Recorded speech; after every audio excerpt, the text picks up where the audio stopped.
La Argentina arrastraba un periodo de proscripciones, regímenes militares y democracias condicionadas de 20 años, que solo se quebró con las elecciones libres de marzo de 1973, en las que ganó Héctor Cámpora. Trataré con honestidad de hacer lo que el pueblo quiere.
Pero aquí debe haber una disciplina. Si se pierde esa disciplina, estamos perdidos todos. 21 años, y en este mismo balcón, y con un día luminoso como el de hoy, hablé por última vez a los trabajadores argentinos.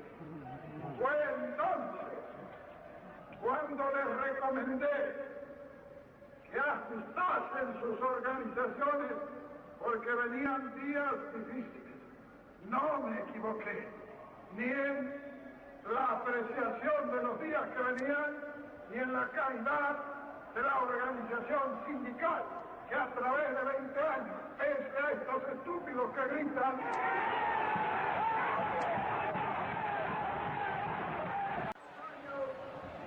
las organizaciones sindicales se han mantenido inconmovibles.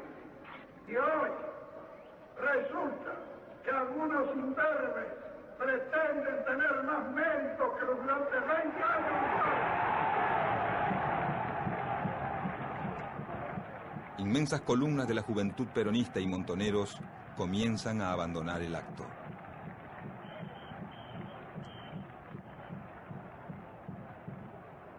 La relación entre Perón y los sectores revolucionarios se quiebra. Y tras su muerte, el país se quedó sin la única figura que podía garantizar la legitimidad institucional. La situación política estaba fuera de control y empeoraba con cada acción del gobierno de Isabel.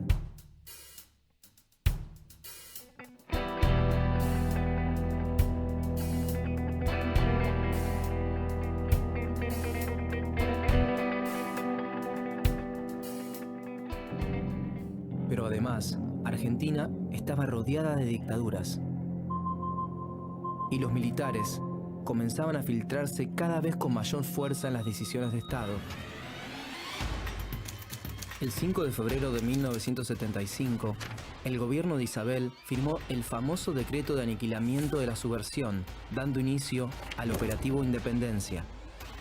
De este modo, en la selva tucumana, las Fuerzas Armadas ensayaron sobre los militantes del ERP, Ejército Revolucionario del Pueblo, los métodos violentos de secuestro, torturas y asesinato que luego utilizarían de manera sistemática en todo el país durante la dictadura.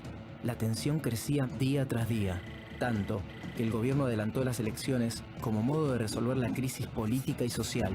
Los diarios sugerían en portadas y editoriales otra solución.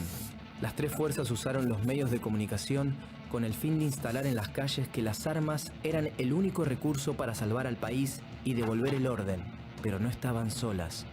Recibían el apoyo de las corporaciones empresariales y también de gran parte de la sociedad, que esperaba, como respuesta a la incertidumbre general, la destitución de Isabel Perón. El 24 de marzo a la madrugada, las Fuerzas Armadas tomaron la Casa Rosada. La Junta Militar designó como presidente de facto a Jorge Rafael Videla.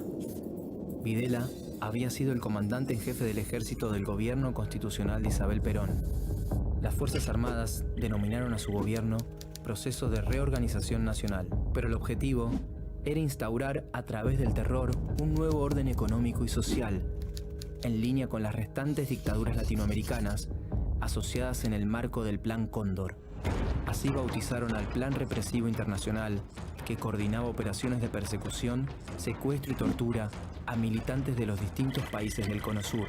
Los servicios de seguridad de Argentina, Chile, Bolivia, Paraguay, Uruguay y Brasil eligieron la imagen del ave característica de los Andes para sellar un pacto siniestro. Pero el cóndor no era otro que el águila norteamericana, interfiriendo en los asuntos de la región. Estados Unidos conocía y digitaba las operaciones clandestinas. La dictadura llevó adelante una reforma del Estado que destruyó su capacidad de intervención y sus políticas distributivas, reemplazándolas por el mercado. José Alfredo Martínez de Hoz ocupó el Ministerio de Economía durante el gobierno de Jorge Rafael Videla. El ministro mantenía relaciones estrechas con el poder económico nacional e internacional. Se eliminaron los controles sobre la actividad financiera, favoreciendo la especulación, y se abrieron los canales para la importación bajo la excusa de hacer más competitiva la industria local. Quienes no pudieron competir con los productos internacionales debieron cerrar sus empresas, situación que provocó un aumento del desempleo. Las medidas económicas multiplicaron por 5 la deuda externa, que subió de $8.000 millones en 1976 a más de $45.000 millones en 1983. Todo aquel que cuestionaba o se oponía a las políticas del régimen estaba en peligro de muerte. Los llamados grupos de tareas, formados por militares, policías o paramilitares, irrumpían y destruían domicilios particulares con total impunidad. Luego detenían y secuestraban, o muchas veces fraguaban enfrentamientos para justificar el asesinato de las víctimas. Desde el exterior, los exiliados denunciaban las violaciones a los derechos humanos que se vivían en el país. Pero ninguna dictadura se sostiene sin la complicidad de sectores civiles. Hubo dirigentes políticos que aceptaron cargos ministeriales, obispos que justificaron la represión y sacerdotes que absolvieron a torturadores o participaron de interrogatorios ilegales. También hubo empresarios beneficiados por la política neoliberal que apoyaron a las Fuerzas Armadas. Los medios de comunicación se convirtieron en piezas funcionales a la dictadura. En especial cuando en 1978 se organizó el Mundial de Fútbol para mostrar un país sin conflictos y en paz. De manera clandestina, utilizaban una red de centros de detención en todo el país, donde miembros de las 3 fuerzas torturaban, obligaban a dar a luz a las mujeres secuestradas, les robaban sus hijos y los asesinaban. El régimen buscaba quebrar a los detenidos para que dieran información sobre sus compañeros de militancia. En la Argentina, funcionaron más de 500 centros clandestinos de detención, tortura y exterminio. El objetivo de su existencia no solo era violentar a los secuestrados, sino también que el terror llegara al resto de la sociedad, para silenciarla, romper los lazos e impedir cualquier tipo de organización o resistencia. A fines de 1979, unos meses después de la visita de la Comisión Interamericana de Derechos Humanos a la Argentina, Videla respondió en una rueda de prensa cuál era la situación de los detenidos sin proceso. Pero mientras sea desaparecido no puede tener ningún tratamiento especial. Es una incógnita, es un desaparecido. No tiene entidad, no está. Ni muerto ni vivo, está desaparecido. Ya en 1978, las madres de los desaparecidos intentaron oponerse a la dictadura. Se conocieron en los pasillos de los juzgados cuando buscaban información sobre los detenidos ilegales y empezaron a juntarse en la Plaza de Mayo para hacerse escuchar. Para reconocerse, se ataron un pañal blanco en la cabeza y como las manifestaciones en la vía pública estaban prohibidas, comenzaron a caminar, en ronda. Fueron una de las primeras en protestar a la vista de todos. El 29 de marzo de 1981, Videla renunció a la presidencia. Lo sucedió Roberto Viola, que fue reemplazado a fin de año por Leopoldo Fortunato Galtieri, uno de los autores intelectuales de Una guerra sin sentido. En 1981, La crisis económica provocó una inflación que llegaba a cifras incontrolables. La vida cotidiana se hacía muy difícil. De a poco, la sociedad comenzó a manifestarse. Para frenar el descontento social, la dictadura levantó la bandera de una causa legítima. El 2 de abril de 1982, el general Leopoldo Galtieri decidió desembarcar en las Islas Malvinas, en poder de Gran Bretaña desde el siglo XIX. En condiciones desfavorables, con ropa inapropiada y alimento insuficiente, los soldados argentinos, que habían recibido un mínimo entrenamiento, se enfrentaron solo con su valor ante la superpotencia. Margaret Thatcher decidió enviar tropas a las Islas Malvinas. Utilizó el enfrentamiento bélico para realzar su imagen, desgastada por los problemas económicos que enfrentaba su país.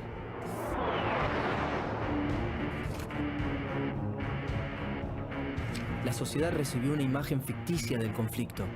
Cada información que se publicaba pasaba antes por el control de la censura. Si bien existieron matices, la mayoría de los argentinos se expresó a favor de la recuperación de las islas, pero fundamentalmente apoyaron a los más de 10.000 soldados de 18 años que las Fuerzas Armadas enviaron a las islas.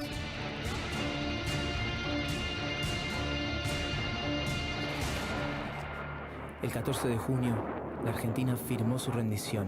La ineficiencia e improvisación de los comandantes militares provocó la muerte de 649 argentinos y otros 1.063 soldados regresaron con heridas al continente. La derrota en las islas aceleró la caída de la dictadura y permitió que salieran a la luz las violaciones a los derechos humanos que se cometieron durante el terrorismo de Estado. Asumió el general Reinaldo Viñone, encargado de llevar adelante la transición entre la dictadura y la democracia. Firmó una ley de autoamnistía para impedir la apertura de juicios contra los represores. También ordenó la destrucción de todos los documentos que probaban las violaciones a los derechos humanos. El 30 de octubre de 1983, el radical Raúl Alfonsín, junto a su vice, Víctor Martínez, se impuso sobre la fórmula justicialista compuesta por Ítalo Luder y Deolindo Vittel. Ni bien asumió el 10 de diciembre, Alfonsín derogó la ley de autoamnistía que promulgó Viñone e impulsó el juicio a las 3 juntas militares. Señores jueces, nunca más. Había empezado un tiempo diferente para la Argentina.